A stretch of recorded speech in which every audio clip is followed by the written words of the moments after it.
Hello, good morning students and welcome to Chemistry Concept.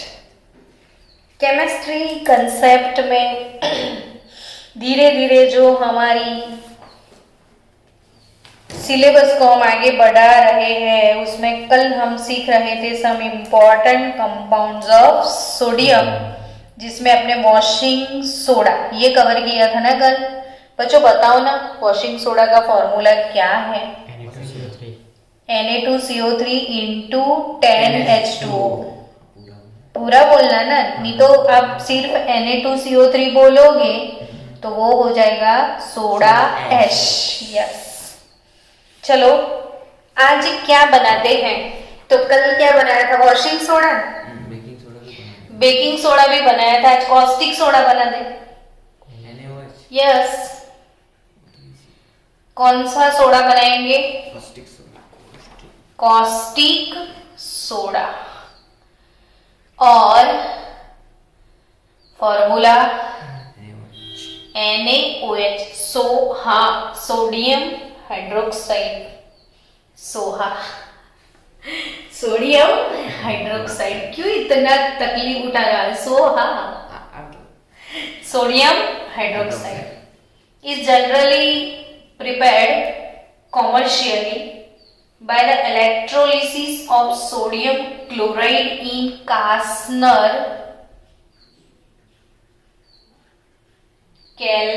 cell. Kellner cell। ये caustic soda electrolysis से मिलता है। कौन सी प्रोसेस? इलेक्ट्रोलिसिस। अब जब बच्चों हम इलेक्ट्रोलिसिस करेंगे ना तो इलेक्ट्रोलिटिक सेल चाहिए ना हमको। क्या चाहिए? Yes, and this electrolytic cell is known as Castner Kellner cell. अब क्यों ऐसा अजीब सा नाम होगा इसका? तो इन दोनों ने मिलके कुछ खिचड़ी पकाया होगा, है ना? ये प्रोसेस किसने सिखाया होगा? कास्नर और केल्नर ने। जैसे कल वॉशिंग सोडा पढ़ा था ना आपने, वो किसने सिखाया था? सोल्वे। और प्रोसेस का नाम था सोल्वे अमोनिया सोडा प्रोसेस। याद हो गया अच्छे से? अब आज क्या पढ़ने वाले हो? Caustic soda. एंड वो है इलेक्ट्रोलिटिक मेथड से हमें मिलता है। और कौन से सेल से मिलता है? तो कास्नर केल्नर सेल। और ये क्वेश्चन भी आया था बोर्ड में। यस, और मैंने आपके लिए कल एक DPP डाला है, देखा सबने? Daily practice problem. और वो एस ब्लॉक के, यस हाँ, तो मैंने एस ब्लॉक के MCQ डाले इसमें। तो कल जैसे मैंने कंपाउंड पढ़ाए थे उसमें से क्वेश्चन कैसे आते होंगे वो सब आपको उस PDF में मिल जाएगा। तो आप उसको सॉल्व करना अच्छे से। यही आपका पूरा केमिस्ट्री है। बहुत अच्छा है केमिस्ट्री, वैसे मुझे तो बहुत पसंद है। आपको पसंद है नहीं है, पर मुझे पसंद है ना, तो आप भी उसको पसंद करो कंपल्सरी, है ना? तो sodium hydroxide, Castner Kellner cell, brine solution. अब मुझे ये बताओ कि व्हाट इज ब्राइन सॉल्यूशन? अब तो 2-3 बार मैंने बता दिया ना brine solution. Yes, NaCl plus H2O, saturated solution of sodium chloride. अब आपने क्रिस्टलाइजेशन के वीडियो देखे ना सबने, है ना? मैंने आपको कल भेजा था क्रिस्टलाइजेशन ऑफ कॉपर सल्फेट। यानी आपको ये भी समझ में आ गया कि कॉपर सल्फेट का कलर ब्लू होता है ना? और वो चीजें जैसे पेपर पे पढ़ो और जैसे आप वीडियो देखो तो कितना डिफरेंस आपको लगता है कि कभी आप उसको भूल ही नहीं पाओगे, है ना? इमेजिनेशन नहीं करना पड़ेगा आपको, आप लाइव देखते हैं और वो बहुत अच्छा लगता है। तो वो पूरा केमिस्ट्री ऐसे आपको यूट्यूब पे मिल जाएगा। फनी है, तो learn with fun and anybody can learn. Yes, brine solution is nothing but sea water, दरिया का पानी। और सी वाटर यानी saturated solution of sodium chloride. यानी आपको कंसंट्रेटेड NaCl भी इसको बोल सकते हैं ना हम, बहुत ज्यादा जिसकी कंसंट्रेशन है NaCl की, वैसा ये है। अब जब भी इलेक्ट्रोलिसिस करना होता है ना, तो ये इलेक्ट्रोलिटिक सेल में अपने कोई इलेक्ट्रोलाइट डाल दिया, वो ब्राइन सॉल्यूशन ले लिया, तो ऑब्वियसली अब आपको एसेसरीज में क्या चाहिए, तो मेटल के रॉड चाहिए, यानी metal rod is nothing but electrodes. क्या है ये? इलेक्ट्रोड्स। तो एक एनोड बनेगा, एक कैथोड। लेकिन हम जब इलेक्ट्रोलिटिक सेल में, तो हम बैटरी लगाना पड़ेगा ना, तो इलेक्ट्रिक एनर्जी देना पड़ेगा, और electric energy converts into chemical energy. Electric energy converts into chemical energy. What is the principle of electrolytic cell? तो इलेक्ट्रिसिटी एनर्जी मतलब इलेक्ट्रिक एनर्जी को केमिकल एनर्जी में कन्वर्ट करना है, यानी हम केमिकल प्रोड्यूस करेंगे और यूज करेंगे इलेक्ट्रिक एनर्जी। तो ऑब्वियसली हम बैटरी लगाएंगे। अब जब भी कहीं पे आप बैटरी डालते हो तो ये इसका सिंबल होता है। तो एक पोल जो है ना हमेशा बड़ा रखते हैं, एक छोटा। तो बड़ा वाला पोल जो है ना वो बच्चों पॉजिटिव होता है, और छोटा वाला पोल जो नेगेटिव होता है। तो जो पॉजिटिव होता है ना, इसे हम बोलते हैं एनोड, और नेगेटिव वालों को आपको बोलना है कैथोड। डन? क्योंकि मुझे कार्सनर कैल्विन सेल में जितना इंटरेस्ट नहीं, उतना मुझे इलेक्ट्रोलिटिक प्रोसेस एक्सप्लेन करने में है, ताकि आपका ये रेडॉक्स चैप्टर का रिवीजन हो जाए। तो रेडॉक्स चैप्टर में मैंने आपको एक वीडियो डाला था कि प्रोडक्ट ऑफ इलेक्ट्रोलिसिस, ऐसा एक वीडियो था, प्रोडक्ट ऑफ इलेक्ट्रोलिसिस, है ना। और इसमें मैंने आपको 3 इलेक्ट्रोलिटिक प्रोसेस समझाए थे। मोल्टन NaCl, फिर मैंने एक्सप्लेन करा था डाइल्यूट एक्वियस NaCl, और फिर मैंने एक्सप्लेन करा था कंसंट्रेटेड एक्वियस NaCl, और ये वाला यही है कंसंट्रेटेड। यस। तो ये वीडियो, वो वीडियो भी देखना, very important for your NEET JEE competitive portion. तो अब यूनिट टेस्ट है ना, तो आप खोल के देख लेना वो वाले वीडियो, और ना मिले ना तो मुझे मैसेज भेजना, मैं फिर से आपको सेंड करूंगी। ठीक है, चलो। तो एनोड, कैथोड, ब्राइन सॉल्यूशन। अब ब्राइन सॉल्यूशन का मतलब ऑब्वियसली Na+Cl- होगा ना। इसमें क्या होगा? Na+ होगा, Cl- होगा, वाटर भी तो होगा। अब कॉमन लॉजिक कि प्लस जहां पे होता है वहां कौन लोग जाते हैं? माइनस जाते हैं ना। तो जहां पे प्लस है वहां पे माइनस जाएंगे। हमारे पास माइनस कौन है इधर? Cl। तो यानी कि सारे क्लोराइड जो नेगेटिव है वो पॉजिटिव इलेक्ट्रोड टुवर्ड चले जाएंगे कि नहीं? अंदर से जितने नेगेटिव है वो किस साइड जाएंगे? पॉजिटिव साइड, एनोड पे मतलब। यस, एनोड पे चले जाएंगे। तो ये एनोड है, एनोड पॉजिटिव पोल है, और अ से याद रखो एनोड पे हमेशा ऑक्सीडेशन ही होता है। क्या याद रखोगे? एनोड पे हमेशा क्या होगा? ऑक्सीडेशन, और कुछ नहीं होगा। एनोड पे हमेशा क्या होगा? ऑक्सीडेशन। अब ऑक्सीडेशन किसका? तो कि है कौन एनोड पे? Cl-, है ना। कुछ नहीं रट्टा मारना पड़ेगा आपको, बैठे बैठे चीजों को आप लिख पाओगे जब कंसेप्ट क्लियर करोगे। रट्टा मारोगे तो मर जाओगे। सो कितना कॉमन सेंस मैंने दिखाया। कहां पे इधर कुछ रट्टा मारना है? सिंपल सी बात है ना कि ये सोडियम क्लोराइड है, Na+ है, Cl- है, ये वाला पॉजिटिव पोल है, ये वाला नेगेटिव पोल है। पॉजिटिव पे नेगेटिव लोग जाएंगे, नेगेटिव पे पॉजिटिव लोग जाएंगे। सिंपल सी बात है। अब हमारे पास नेगेटिव कौन है? तो शांति से सोचो, तो आपको पता है कि सोडियम क्लोराइड का सॉल्यूशन है, तो नेगेटिव कौन है? Cl-।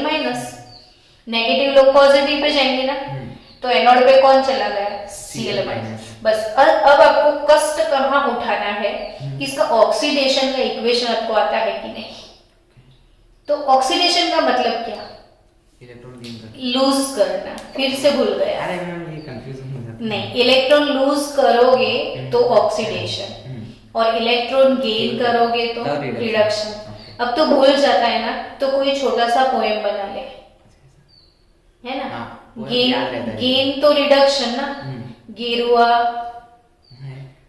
गेन रिडक्शन, कुछ रिलेशन बना ले ऐसे। क्योंकि ना मैंने गुजराती में अपने लिए क्या बनाया था बताइए, कैरी मैरी। कैरी मैरी, मतलब कैरी मैरी का मतलब मैं तुझे हाँ, समझाती हूँ। के मीन्स कैथोड, हाँ री मीन्स रिडक्शन। कैथोड पे ऑलवेज क्या होता है, रिडक्शन। और मैरी यानी इलेक्ट्रॉन मेळवते हैं यानी इलेक्ट्रॉन गुजराती में શું કહે છે, इलेक्ट्रॉन मेळवे। तो जिसके पास इलेक्ट्रॉन जो गेन करते हैं वो रिडक्शन। तो कैरी मैरी याद रखना, है ना। मिलना, मेरी मतलब। तो मैंने ऐसे गुजराती मीडियम में बच्चों को सिखाया था कैरी मैरी। तो कैथोड पे होता है रिडक्शन और इलेक्ट्रॉन मेळवे मीन्स रिडक्शन। डन। तो ऐसे याद रखना। तो एनोड पे हमेशा क्या होगा, ऑक्सीडेशन। और ऑक्सीडेशन का मतलब होता है इलेक्ट्रॉन लूज करने का प्रोसेस। तो बच्चों आपको ये इक्वेशन आना जरूरी है। अब क्लोराइड आपको लिटरली दिखता है ना इसमें माइनस चार्ज, इसका मतलब कि पार्टी इलेक्ट्रॉन गेन करके ऑलरेडी बैठी है। Cl माइनस का मतलब क्या होता है, इसका इसके पास इलेक्ट्रॉन है, अब वो क्या करेगा, लूज कर देगा। तो वो क्लोरीन बन जाएगा ना। बट ऐसे Cl तो आप लिख नहीं सकते क्योंकि वो एटमॉस्फेयर में ऐसे सिंगल एटम एग्जिस्ट नहीं करता है। हमेशा क्लोरीन ऐसे डाई एटॉमिक मॉलिक्यूल में ही होता है। तो आपको एक Cl लिखना अच्छा ना लगे तो आप इसे हाफ मोल क्लोरीन गैस ऐसे लिखोगे। तो हाफ मोल का मतलब अल्टीमेटली तो 1 हुआ ना, सिर्फ Cl हुआ। ये हाफ है और ये 2 है तो 1 हो गया। इसीलिए कैसे लिखोगे कि Cl minus gives half mole Cl2 gas plus electron. Done. 100% clear. चलो तो एनोड पे क्या हुआ, ऑक्सीडेशन। अब बच्चों कैथोड पे क्या होगा वो बताओ, रिडक्शन। रिडक्शन यानी इलेक्ट्रॉन गेन करना, कैरी। कैथोड पे रिडक्शन। अब कैथोड पे किसका होगा, तो कैथोड कैसा है, नेगेटिव है ना, तो उस पे कौन जाएगा, पॉजिटिव, Na+ जाएगा, है ना। बट ये एक्वियस सॉल्यूशन है तो इसमें वाटर भी है, H2O भी है। क्योंकि ये कंसंट्रेटेड सॉल्यूशन है तो कुछ ना कुछ Na+ का तो हो ही जाएगा। अब आपको ये सोचना है बच्चों कि ये जो कास्नर केल्नर सेल है इसमें एनोड और कैथोड किस चीज के बने हुए हैं। एनोड कैथोड कौन से मटेरियल के बने हुए वो डिस्कस कर ले। तो एनोड कार्बन का होगा। एनोड कौन से मटेरियल का होगा, और जो कैथोड है वो मर्क्यूरी का होगा। मर्क्यूरी का सिंबल Hg। जिन बच्चों को नहीं पता है वो जाग जाओ, मर्क्यूरी का सिंबल क्या, Hg। डन। बच्चे आप लोग आते हो ना घर पे तो मेरा भी पढ़ाने का एक मूड बन जाता है। अकेले अकेले मैं पढ़ाती हूँ तो कभी लगता है मैं सो गई, और आप लोग आते हो तो हम लोग कितना आराम से मजे ले लेके पढ़ रहे हैं। और यही मजे हम क्लास में लाइव में पढ़ाते वक्त लेते थे, पर अब तो वो सीन रहा नहीं, है ना। पता नहीं ये कोरोना ने हमारी एक बार मिल तो जाए वो चलो मुझे तो मिल के चला गया, फिर भी मैं नहीं पकड़ पाई उसको आपको मिले तो पकड़ लेना उसको ना। कंसंट्रेटेड एसिड में डालूंगा, और वो 3 इडियट में डायलॉग नहीं है, भगवान गरम तेल में उसके पकोड़े बना, वायरस के पकोड़े बना गरम तेल में। वो मुझे याद आता है कि कोरोना के हे भगवान गरम तेल में क्या बना रहे, पकोड़े अपन। चलो एनोड कौन से मटेरियल का है, फिर से बोलो, कार्बन का, और कैथोड मर्क्यूरी का। मर्क्यूरी समझते हो ना ये चीज, ओके। अभी कैथोड नेगेटिव है तो पॉजिटिव अपने पास कौन है, सोडी भाई। तो ये सब सोडी भाई किधर चले जाएंगे, कैथोड में चले जाएंगे। क्लोरी भाई एनोड पे, सोडी भाई कैथोड पे। कैथोड में सोडी जब आती है तो वो इलेक्ट्रॉन को गेन कर लेती है ना। तो क्या बना देगी वो? एने लेकिन बच्चों आप नहीं, ये तो सिर्फ एन ही है, मेटल है, इसे हाफ लिखने की जरूरत नहीं। लेकिन बच्चों ये जो अपना कैथोड था ना, वो तो मर्क्यूरी से बना हुआ था ना, तो ये मर्क्यूरी के ऊपर सोडियम डिपॉजिट हो जाएगा, दोनों मिक्स हो जाएंगे, तो यानी कैथोड पे आपको NaHG मिलेगा, बिकॉज की कैथोड किस मटेरियल से बना है? मर्क्यूरी से। और कोई भी मेटल होता है ना, उसको मर्क्यूरी में आप डिसॉल्व करो, यानी कोई भी मेटल का मर्क्यूरी के साथ अलॉय बनता है, उसे बोला जाता है एमालगम। यानी आज से फिर आप ये गम याद रखना, दुनिया में कितने गम है, हमारा फिर भी कम है। ये कौन सा गम है हमारा? एमालगम। याद रहा क्या? एमालगम। दुनिया में कितने गम है हमारे, फिर भी कम है, तो ये कौन से गम है? एमालगम। तो मर्क्यूरी के साथ जैसे मैग्नीशियम Hg में लिखो ना, तो इसे हम बोलेंगे मैग्नीशियम एमालगम। जिंक Hg मैंने लिखा ना, तो ये हो जाएगा जिंक एमालगम। ऑर्गेनिक केमिस्ट्री में ये दोनों एमालगम ऑक्सीडेशन में और रिडक्शन में काम में आते हैं, ये रिडक्शन में काम में आएंगे। क्लेमेंशन रिडक्शन इसके साथ होता है, तो ये रिड्यूसिंग एजेंट है। तो ये एमालगम क्या चीज है वो समझ में आ गया? ओके। अब हमको मिला सोडियम एमालगम, तो हमें तो कॉस्टिक सोडा बनाना था, एमालगम को हम क्या करें? ये जो एमालगम है उसमें से कॉस्टिक सोडा कैसे निकलेगा? तो 2 मोल सोडियम एमालगम लो और उसको पानी में जाके डिसॉल्व कर दो। सोडियम एमालगम किस में डालोगे आप? 2 मोल पानी में, 2 मोल NaOH, 2 मोल HgH2, सब 2 है इसमें, 2 NaHg, 2H2O, 2 NaOH, 2 HgH2, सब 2 तो ये हो गया अपना सोडियम हाइड्रोक्साइड। आज एक काम करना, फिर से नेट पे लिख देना सोडियम हाइड्रोक्साइड, सिर्फ इतना लिखोगे और वीडियोस देखोगे तो आपको NaOH लुक वाइज कैसा दिखता है वो देखने के लिए मिल जाएगा। या फिर आप ऐसा लिखोगे ना chemical properties of sodium hydroxide, तो भी आपको बहुत सारे वीडियोस मिल जाएंगे। तो सोडियम हाइड्रोक्साइड कैसा, कौन से कलर का सब्सटेंस है? वाइट कलर का है।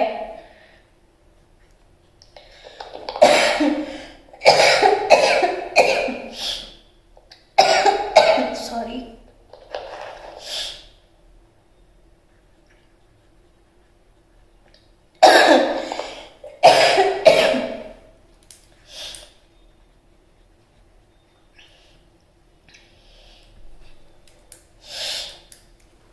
ये वाइट है और कैसा है? मैं पानी पी के आऊं। हाँ चलो, ये कैसा सब्सटेंस है? ट्रांसलूसेंट मतलब क्या? ट्रांसपेरेंट मतलब क्या? ट्रांसपेरेंट जिसके आप देख सकते हाँ, तो वो ऐसा ही वाइट होता है लेकिन ट्रांसलूसेंट। वैक्स कैसा होता है? वैक्स वैसा दिखता है ये। और इसके ना ऐसे छोटे छोटे फ्लेक्स बनते हैं। आपने तुअर दाल देखा है? तो तुअर दाल ऐसा ही होता है, हाँ, छोटा गोल सा ऐसा, तो एग्जैक्टली ऐसे ही होते हैं इसके क्रिस्टल सारे। Translucent white wax like substance है ये। इसका मेल्टिंग पॉइंट जो है ना 591 केल्विन है। कितना मेल्टिंग पॉइंट है? 591। Readily soluble in water, it is soluble in water. Readily यानी फटाफट से, वो तो स्ट्रॉन्ग बेस है ना ये तो। और स्ट्रॉन्ग इसी को बोलते हैं जो पानी में 100% डिसॉल्व हो जाए। Na+ aqueous OH minus aqueous. NaOH solid को अगर अपने पानी में डाल दिया ना तो क्या मिलेगा, Na plus aqueous OH minus aqueous, hydration हो जाएगा, रेडिली डिसॉल्व हो जाएगा। और जो 100% ऐसे आयोनाइज होता है ना, इसे स्ट्रॉन्ग एसिड या बेस बोलते हैं। तो स्ट्रॉन्ग हमेशा किसको बोलते हैं, जो 100% डिसॉल्व हो जाए, आयोनाइज हो जाए। Crystal of sodium hydroxide are deliquescent. इसके क्रिस्टल्स कैसे हैं, डेली कोशंट। स्पेलिंग में लिखती हूं QUESCENT,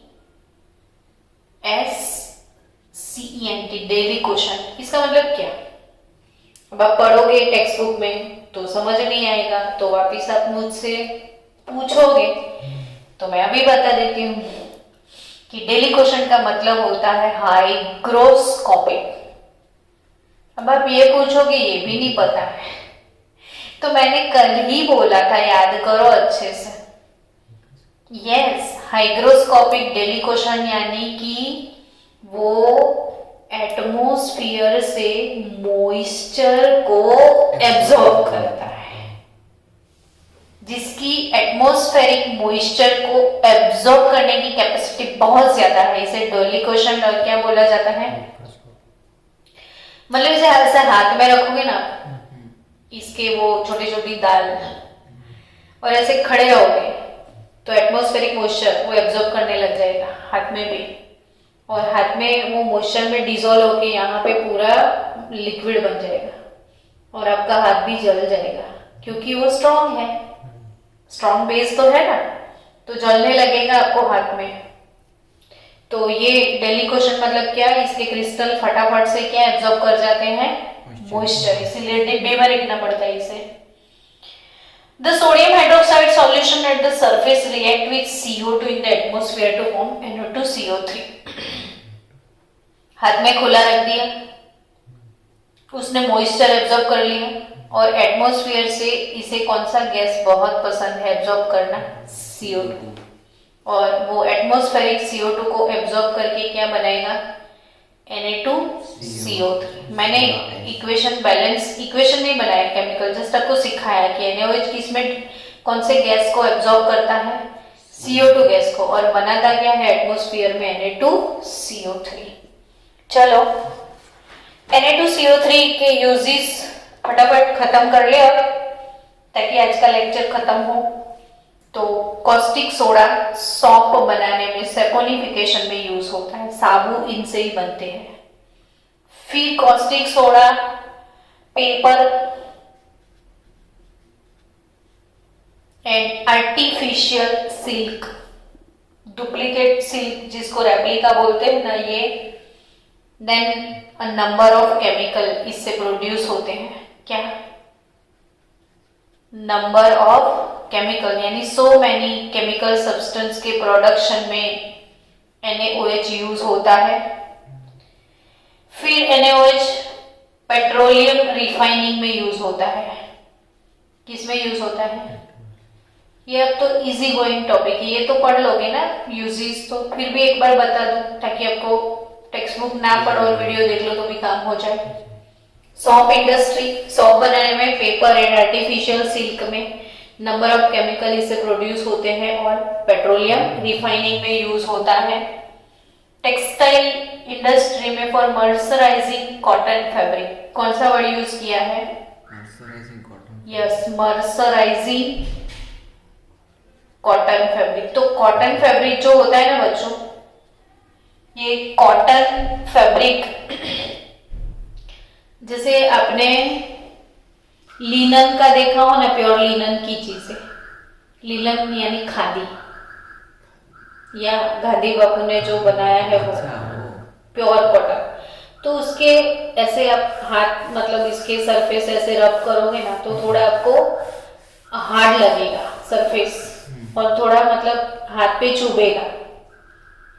तो उसे स्मूदी बनाने के लिए, क्या बनाने के लिए, स्मूथ, वो क्लॉथ एकदम स्मूथ हो जाए, इसे बोलते हैं मर्सराइजिंग। तो कपड़े को स्मूदी बनाने के लिए क्या यूज होते हैं, ये NaOH। और दूसरा, preparation for pure fats and oil, pure fats की प्रिपरेशन में एंड ऑयल बनाने में भी ये यूज होते हैं and as a laboratory reagent lab में तो होते ही, हर एक स्कूल के लैब में होते हैं या कोई भी लेबोरेटरी हो, केमिकल लेबोरेटरी, इसमें as a laboratory reagent sodium hydroxide use होता है। तो caustic soda is over now. अब आपको सीखना है बेकिंग सोडा। कौन सा सोडा? Baking soda. Baking soda bakery items में यूज होता है। और अब आप बोलोगे ये तो सीखा हुआ है ना? कल हमने लिया था सॉल्ट NaCl। NaCl से अमोनिया सोडा प्रोसेस यूज करके बनाया था हमने बेकिंग सोडा। बेकिंग सोडा को हीट करके बनाया था हमने washing soda. So ultimately baking soda तो सॉल्ट से ही मिलता है, तो इसीलिए बुक में ज्यादा है भी नहीं टॉपिक। और मैंने बोला था कि जो फरसान मार्केट है वो तो बेकिंग सोडा यूज ही नहीं करते, सीधा वॉशिंग सोडा। तो वॉशिंग सोडा यानी Na2CO3 ना, कि वो तो जो भी खाना बनाते हैं इसमें पानी तो होता है, एटमॉस्फेरिक CO2 गैस अगर उसको लग जाएगा तो ये बन जाएगा बेकिंग सोडा। यानी वॉशिंग सोडा जो है इसमें थोड़ा सा पानी डालो, थोड़ा CO2 डालो तो वो क्या बन जाए? Baking soda. तो आप वॉशिंग सोडा से भी बेकिंग सोडा बना सकते हैं और बेकिंग सोडा से गर्म करो तो क्या बनेगा? Washing soda. और सोडियम क्लोराइड से भी बन सकता है। तो सोडियम हाइड्रोजन कार्बोनेट ना, फॉर्मूला क्या है बेकिंग सोडा का? NaHCO3। सोडियम बाइकार्बोनेट भी बोल सकते हो या सोडियम हाइड्रोजन कार्बोनेट बोल सकते हो। अब ये सोडियम हाइड्रोजन कार्बोनेट कैसे बनता है वो सब तो मैंने सिखा दिया। It is used as a mild antiseptic. किसी को स्किन का प्रॉब्लम हो ना, स्किन डिसीज, तो बेकिंग सोडा से नहाने का। हाँ, स्किन पे कोई भी प्रॉब्लम है ना, जैसे दाग, खाज, खुजली वगैरह कुछ है, तो कौन सी चीज से नहाओ? बेकिंग सोडा से, because it's a mild antiseptic. मैंने क्या बोला?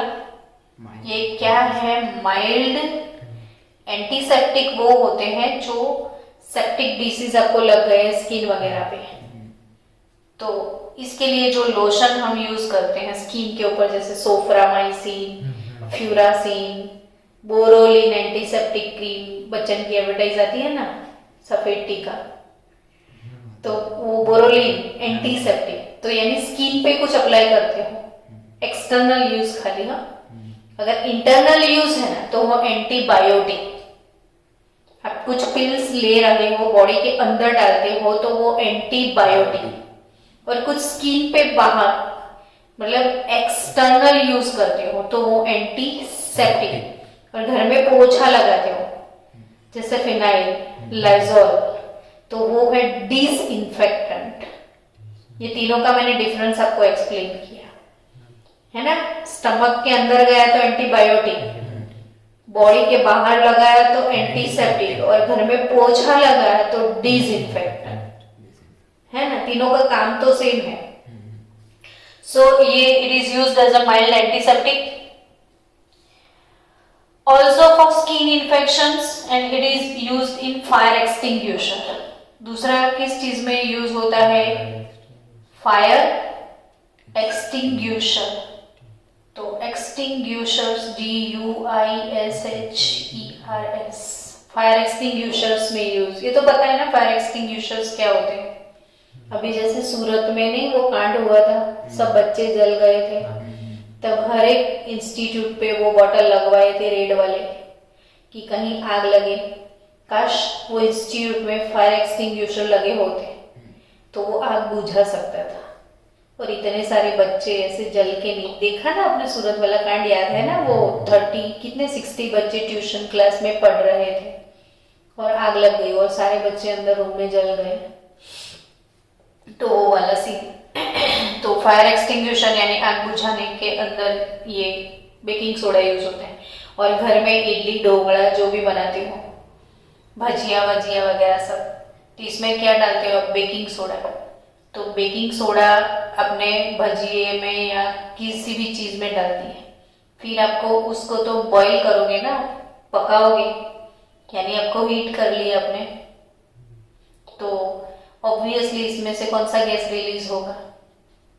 CO2। तो मटेरियल के अंदर गैस होगा तो हॉल बन जाएंगे, और हॉल बनने की वजह से आपका फूड जो है वो फ्लफी बन जाता है।